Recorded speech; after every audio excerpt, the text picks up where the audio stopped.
शांति। 15 अगस्त स्वतंत्रता दिवस आप सभी को बहुत बहुत मुबारक हो। बाबा ने हमें हर प्रकार के बंधन से वैसे भी मुक्त कर ही दिया है और संगम का समय एक ऐसी मुक्ति हमें प्राप्त कराता है जिसके आधार पर हम मुक्ति और जीवन मुक्ति दोनों प्रकार की प्राप्ति का लक्ष्य अपने जीवन में ला सकते हैं। बाबा कहते हैं बच्चे लक्ष्य रखो, लक्ष्य रखना गलत नहीं है, लेकिन सच्ची दिल से अगर हम कोई भी सेवा करते हैं, अपने सारे बोझ बाबा को देकर, बाबा को सौंप कर, बेफिक्र होकर अगर हम कोई भी सेवा करते हैं तो वो बादशाही हमको बेफिक्र बादशाही बनने की अनुभूति दिलाती हैं। आज बाबा 5वें ग्रुप से मिल रहे हैं। बाबा कह रहे हैं अच्छा बनो तो सर्व इच्छाएं स्वतः ही पूरी हो जाएंगी। बनना क्या है हमको? अच्छा, लेकिन अच्छा बनने से सर्व इच्छाएं स्वतः ही पूरी हो जाती हैं। तो बाबा उसकी विधि बता रहे हैं। अच्छा कैसे बने? पहले पूछते हैं, सदा अपने मस्तक पर विजय का तिलक लगा हुआ अनुभव करते हो? अपने मस्तक पर मुख्य रीति बाबा हम बच्चों को कह रहे हैं विजय का तिलक लगा हुआ अनुभव करते हो? अविनाशी तिलक जो बाबा हम बच्चों को रोज़ लगा रहे हैं, अविनाशी तिलक अविनाशी बाप द्वारा लगा हुआ है। एक तो तिलक का अनुभव करना लगा हुआ और फिर बाबा के द्वारा लगवाया है। तो तिलक है ही क्या? स्मृति की निशानी। तिलक का मतलब ही होता है स्मृति। तो तिलक है स्मृति की निशानी। तिलक सदा मस्तक पर लगाया जाता है। तो मस्तक की विशेषता क्या है? याद। मस्तक की विशेषता है स्मृति।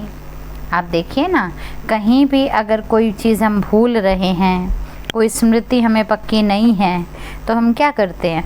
मस्तक पर हाथ ले जाते हैं, याद दिलाते हो याद क्यों नहीं आ रहा, कहाँ रख के भूल गई, हो क्या गया मेरे दिमाग को, अपने आप इधर ही ले जाते हैं सामने की तरफ।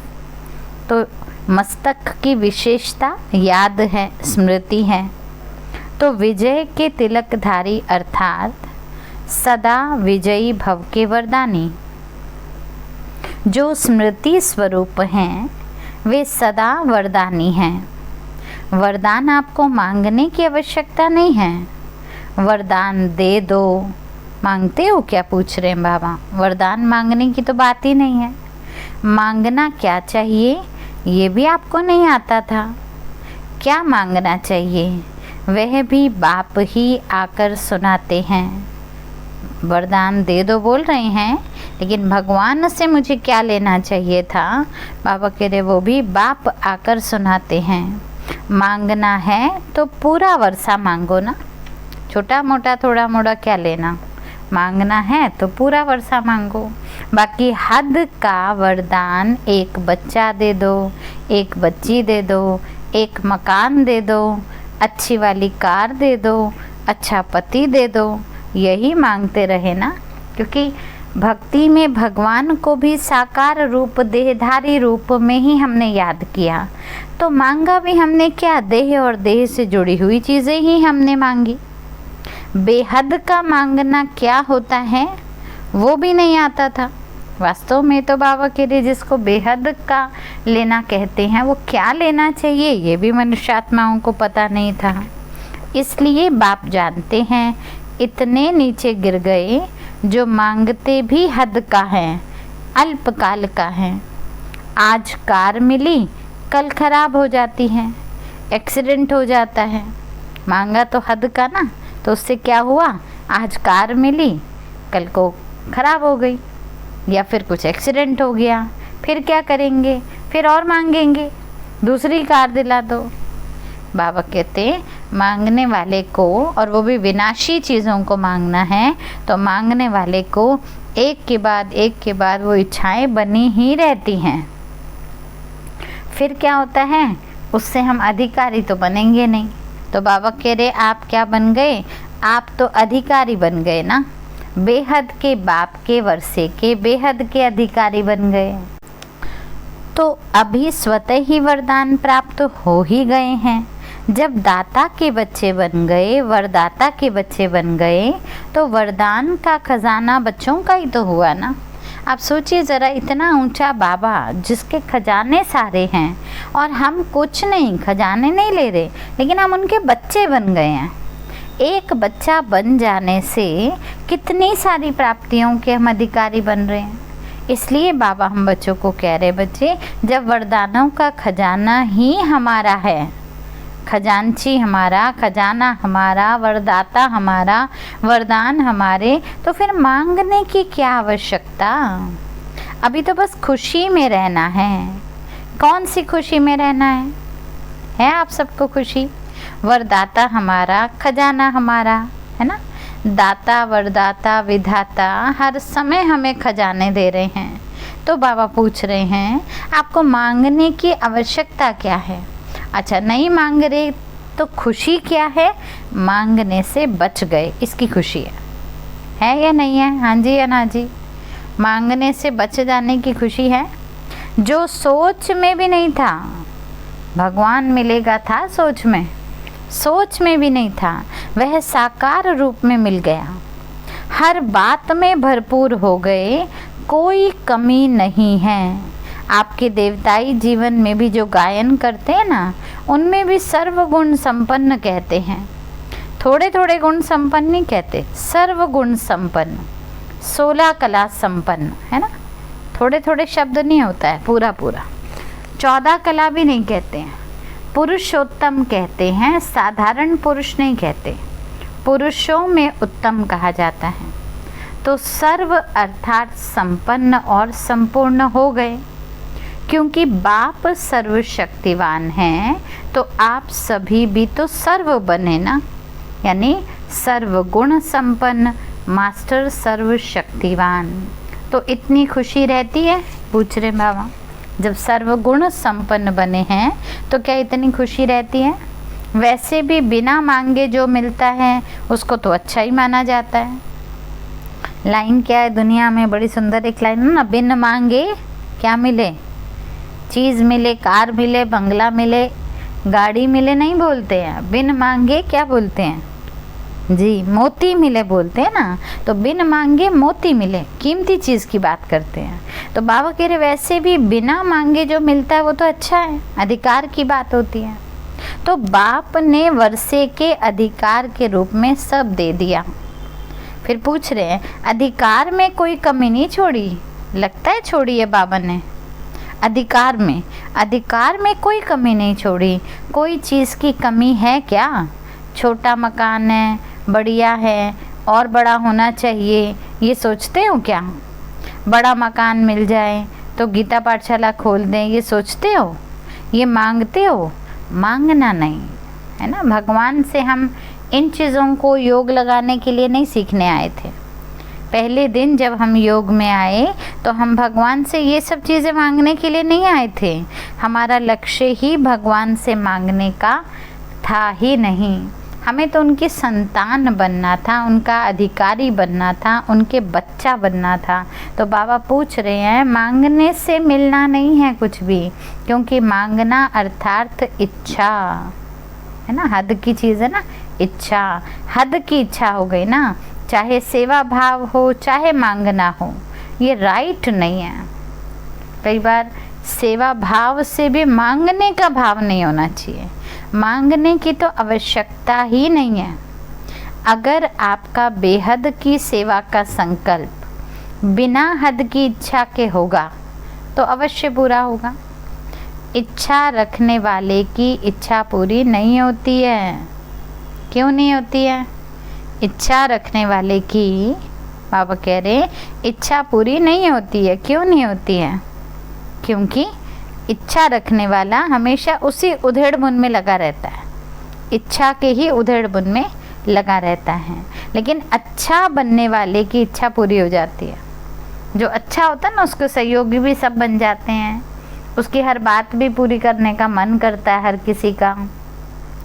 और सबसे बड़ी बात है कि हर एक व्यक्ति ये चाहता है कि किसी तरीके से इस आत्मा को मैं कोई सहयोग दूं, क्योंकि ये बहुत अच्छा है, इसको देंगे ना तो पुण्य मिलेगा। तो आप सोचिए ज़रा, अच्छा बनने वाले को बिन मांगे मिल रहा है, स्वतः ही प्राप्ति होती है, इसलिए कुछ भी मांगने की आवश्यकता नहीं।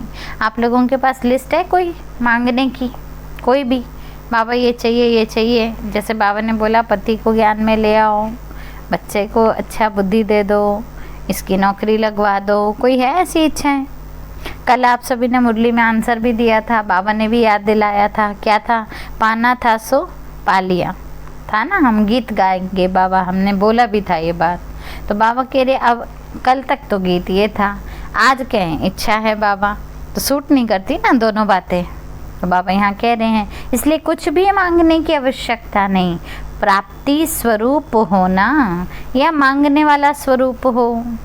हाथ देखिए जरा अपना देवी देवताओं वाला, प्राप्ति स्वरूप है, लेने वाले की देने वाले की बात है, मांगने वाले का कटोरा लेने वाली बात होती है, हाथ ही नीचे आ जाता है। तो कौन सा वाला रूप है हमारा? शुभ इच्छा स्वतः पूर्ण होती है, सोचेंगे भी नहीं क्या होगा कैसे होगा, लेकिन स्वतः ही प्राप्ति हो जाती है। ये सोचा था हम इतने ऊंचे ब्राह्मण बन जाएंगे? नहीं सोचा था ना, लेकिन सहज बन गए ना। तो सदा भरपूर रहो, भरपूर आत्मा अचल होगी, जो भरपूर नहीं होगा उसमें हलचल होगी, है ना। जो भरपूर आत्मा है वो अचल रहेगी, जो भरपूर नहीं होगा उसमें हलचल बनी रहेगी। तो इस समय भी भरपूर बने हो, फिर भविष्य में भी जब राज्य करेंगे कितने भरपूर होंगे। भरपूरता इस समय से ही पता कर रहे हैं बाबा कह रहे अगर इस समय आप बाबा को, विधाता को अपना बना लिया, वरदाता को अपना बना लिया, खजानों का अधिकारी मेरा है, बिन मांगे मुझे मिल रहा है, तो अगर अभी हम भरपूर है तो याद तो करो जब सतयुग में होंगे, जब और कोई वेस्टेजेस लीकेजेस कुछ होगी ही नहीं, तब हम कितने भरपूर होंगे, कोई कमी नहीं होगी। और जब पूज्य बनते हो तो आपके मंदिर भी कितने भरपूर हो जाएंगे। भारत के मंदिरों से लोग मालामाल हुए हैं। जब जड़ चित्र मंदिर भी आपके इतने संपन्न थे तो आप खुद कितने संपन्न होंगे। आ रहा है याद आप सभी को? शुक्रिया बाबा इतना संपन्न इस संगम पर बनाने का, जो हमारे जड़ चित्र यादगार भी आज तक भरपूर हैं, संपन्न हैं, संतुष्ट हैं जड़ चित्रों में। तो कितना दिल से वर्तमान समय की प्राप्तियों को देखते हुए शुक्रिया निकलना चाहिए। अप्राप्ति का नाम निशान नहीं होगा। सतयुग में कोई अप्राप्ति होगी क्या? पूछ रहे हैं। अभी कोई अप्राप्ति है क्या? अभी है कोई? अभी इच्छा नहीं है बोला ना, तो अभी कोई अप्राप्ति है क्या? सब कुछ मिल गया ना। अच्छा, सतयुग में शिव बाबा होगा, शिव बाबा होगा तो अप्राप्ति हुई या नहीं हुई? देखिए बाबा घुमा घुमा कर पूछते हैं। पहले कहते कोई प्राप्ति है, नहीं है, अच्छा होनी भी नहीं चाहिए, बाबा मिला सब कुछ मिला। फिर कहते अच्छा सतयुग में होगी कोई अप्राप्ति? नहीं बाबा बिल्कुल नहीं होगी। फिर बाबा कहते अच्छा बाबा तो नहीं होगा, क्या बाबा की कमी नहीं लगेगी आप सभी को? अब आएगा तो सही ना। हाँ जी बाबा तो बाबा पूछ रहे हैं सतयुग में बाप होगा क्या? तो अप्राप्ति हुई या नहीं हुई? हो गई ना अप्राप्ति। तो सतयुग से भी ज़्यादा, ये बाबा कंपैरिजन बताना चाह रहे हैं। कहने का भाव है कि सतयुग से भी अगर सब कुछ होगा लेकिन बाबा वहाँ नहीं होगा, और उससे भी श्रेष्ठ ये संगम का समय है जब सब कुछ भी है और बाबा भी हैं। तो सतयुग से भी ज़्यादा सर्व प्राप्तियाँ अभी हैं। कितनी खुशी, कितना नशा रहता है। सदा ये स्मृति में रखो, हम ही आधा कल्प के राज्य अधिकारी बनते हैं और आधा कल्प पूज्य आत्माएं बनते हैं, और संगम पर सर्व प्राप्ति संपन्न आत्मा भी हम ही बनते हैं। तो सारा कल्प कैसे रहे हम? भरपूर रहे ना, क्योंकि इस समय की संपन्नता सारे कल्प राज्य के रूप में, पूज्य रूप में चलती आती है। जितना हम अभी बाबा से भरपूर होंगे, संपन्न होंगे, नज़दीक होंगे और हर अनुभव को प्राप्त करेंगे, तो ये समय श्रेष्ठ ऐसा है जो सारा कल्प हमको पूज्य वाली फीलिंग कराएगा, जिसका बाबा एग्जाम्पल दे रहे हैं। अभी भी देख लो, चाहे कलयुग का अंत है, फिर भी स्वयं सूखी रोटी खाएंगे, लेकिन देवताओं को कैसा भोग लगाते हैं? बढ़िया भोग लगाते हैं ना। कलयुग का अंत है, भूखमरी छाई पड़ी है, किसानों का इतना उपज नहीं निकल रही है, प्राकृतिक आपदाएं आ रही हैं, बारिश आदि से फसल डूब रही है, लेकिन भगवान को भोग लगाएंगे तो बढ़िया से बढ़िया वो, उसमें कोई कॉम्प्रोमाइज़ नहीं। तो आप सोचिए, कलयुग अंत में भी चैतन्य मनुष्यों को रहने का स्थान नहीं होगा। खुद बेचारे फुटपाथ पर सोते हैं, झोपड़ियाँ लगाकर सोते हैं। और देवी देवताओं के बाबा कह रहे आपके चित्र कितने विधि पूर्वक मंदिरों में रहते हैं, है ना। हमारे चित्रों को देखा जाए तो कितना अच्छा विधि पूर्वक मंदिरों में रखा जाता है। तो चैतन्य को जगह नहीं मिलती, लेकिन आपके जड़ चित्रों को कितनी जगह दी है, याद तो करें। बाबा कह रहे चैतन्य रूप में जगह नहीं है, लेकिन जड़ चित्रों में पूजन के रूप में, पूज्य स्वरूप में जो मूर्ति रूप बनाया गया है, उसका कलयुग अंत में भी स्थान बनाते। ऐसे ही नहीं कहीं भी रख देते, कहीं भी नहीं रखते हैं ना, स्थान बनाकर एक प्रॉपर एक स्थापना करते हैं, वो शुद्धिकरण का ध्यान रखते हैं, तब जाकर मूर्ति को लाया जाता है, मंदिर की स्थापना होती है। सब उसमें कंट्रीब्यूशन करते हैं। भाई हमारे गांव में मंदिर बन रहा है, और मंदिर भी कोई छोटा मोटा नहीं, बड़े बड़े मंदिर बनाए जाते हैं। मूर्ति भी कितनी अच्छी बड़ी होती है ना। श्री राम की मूर्ति देखो, अभी जो राम मंदिर बना, कितना भव्य मंदिर बनाया, कितना भव्य, कितना उद्घाटन के लिए लोगों को बुलाया, आना जाना खर्चा फूल क्या नहीं लगा होगा। और वो भी कलयुग अंत में, जहाँ भूखमरी मारा मारी चल रही है। 3 पैर पृथ्वी चाहिए, लेकिन मंदिर कितने बड़े बनाते हैं। आप चल के जाइए जरा अंदर तक, चलते जाना तब जाकर कहीं मंदिर तक पहुँचेंगे। तो कितना एरिया ले रखा है उनका। तो इस अंतिम जन्म में कारण क्या है, कोई वेस्टेज नहीं है। ये भाव ये है कि इस अंतिम जन्म में आप आत्माएं कितनी संपन्न हो। जड़ चित्र भी आपके संपन्न हैं, तो चैतन्य में भी संपन्न हो, है ना। अंतिम जन्म, अभी हम सब ने क्या बोला, जी बाबा कोई इच्छा नहीं है, पाना था सो पा लिया, यही गीत हमने गाया कल भी। तो भाव क्या है, अंत समय में भी ज्ञान बुद्धि में आने पर चैतन्यता संपन्न हो रही है, और जड़ चित्रों की भी संपन्नता हम सभी देख ही रहे हैं। तो सारे कल्प का श्रेष्ठ भाग्य अभी मिल रहा है। फिर पूछ रहे हैं बाबा मिल गया, क्या कहेंगे आप सभी?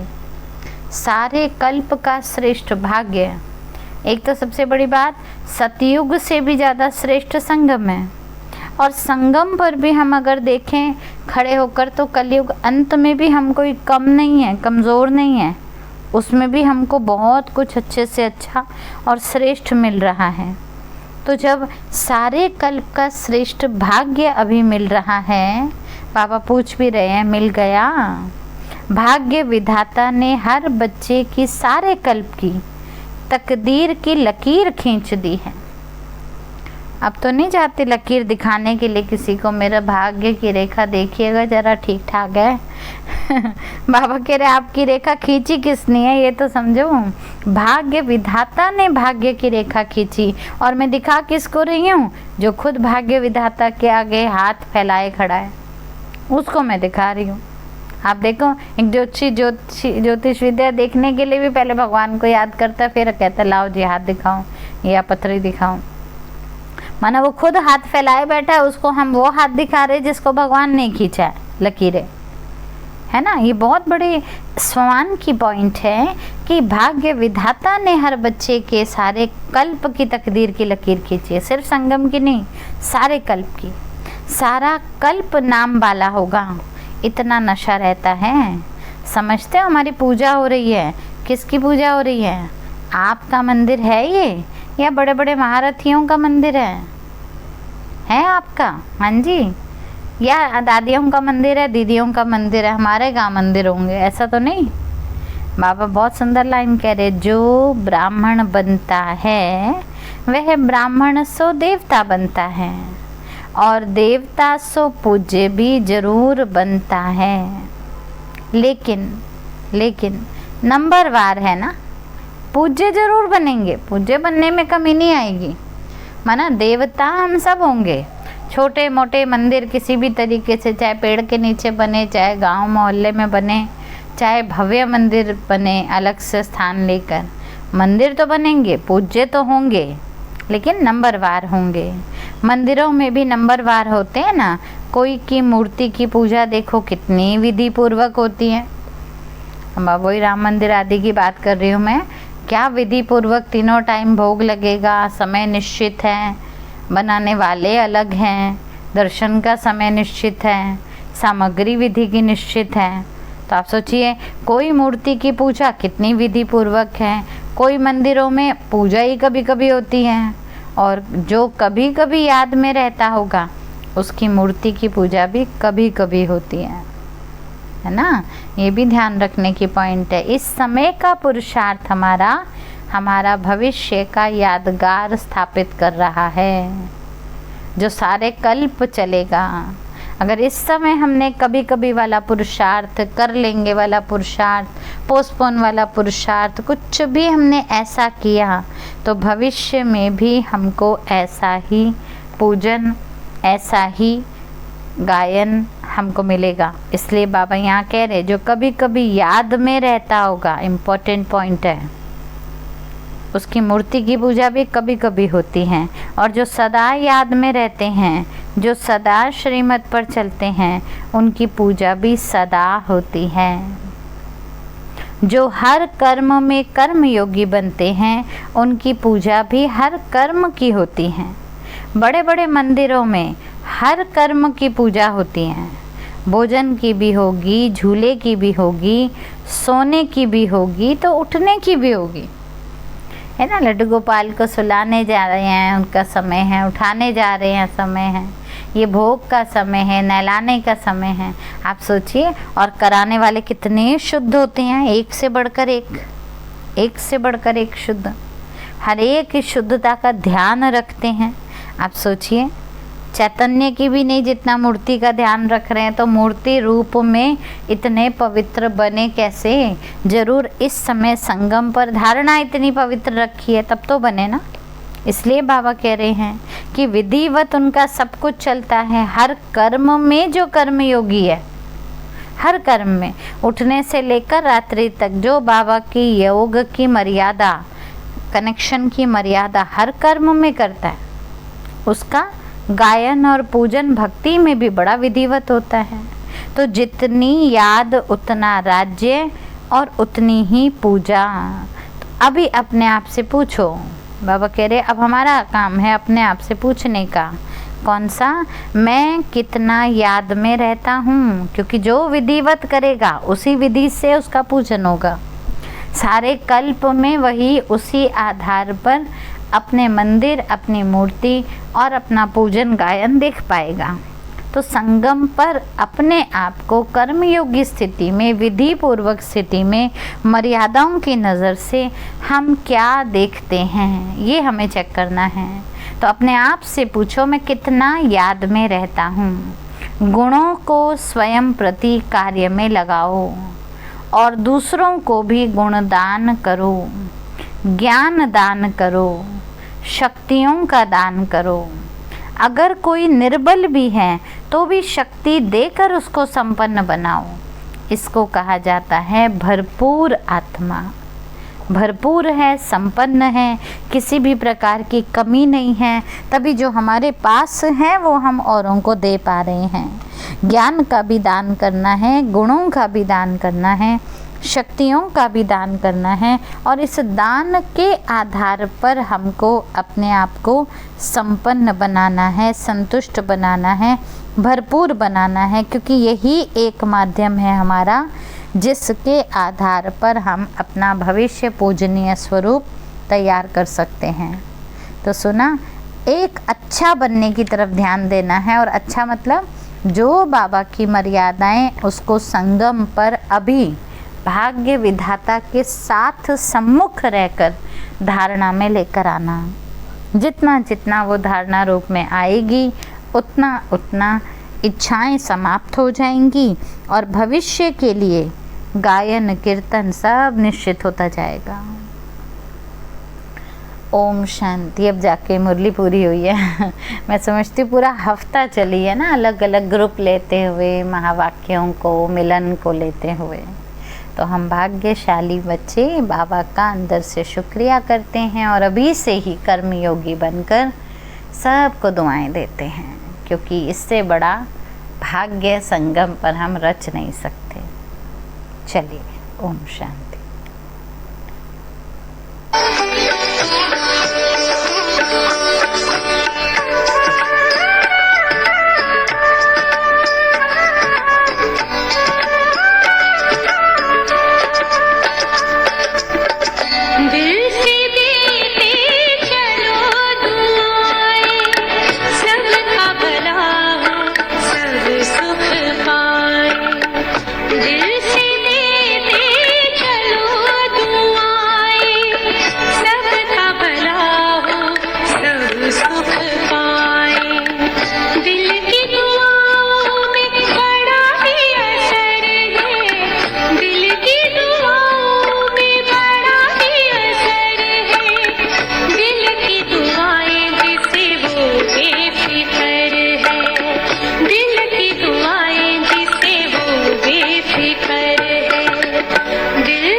ओम शांति। तो संडे है, परसों तो कल तो हम याद रखेंगे, हमें बाबा के महावाक्य डायरेक्ट मधुबन से मिलेंगे। लेकिन तब तक हम याद रखें, हम दाता के बच्चे हैं, प्राप्ति स्वरूप हैं, भाग्य विधाता खुद हमें खजाने भर भर के दे रहे हैं।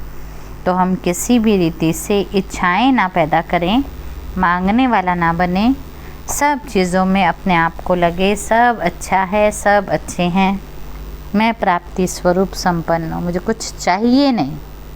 ऐसा बनेंगे तो हमारे दाता स्वरूप को भक्त लोग भी सारा समय एक्यूरेट ही याद करेंगे। ओम शांति। सभी अपना ख्याल रखिएगा।